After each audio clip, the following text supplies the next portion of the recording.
Бүгінде мектепте республиканың түкпір-түкпірінен жиналған 370 бала оқиды.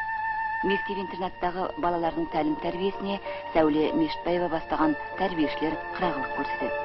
Алғашқы қоңырау соғылған күні бірінші сабақты Жұбанов музейінен бастаймыз.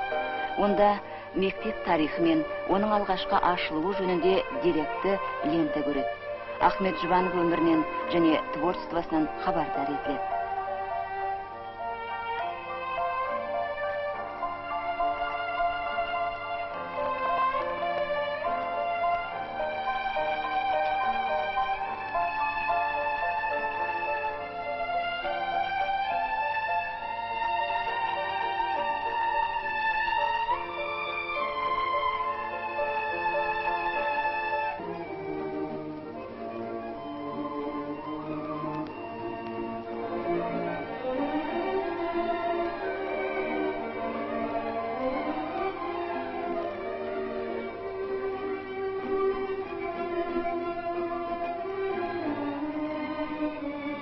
Домбыра классына Тәтімов Мақсұт,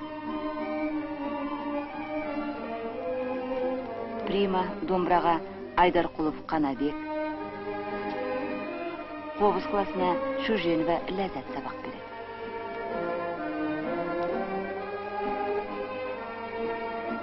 Ернар Мыңтаев бүкілодақтық конкурстың жүлдегері, оқытушысы Сәттолла Жәкеев.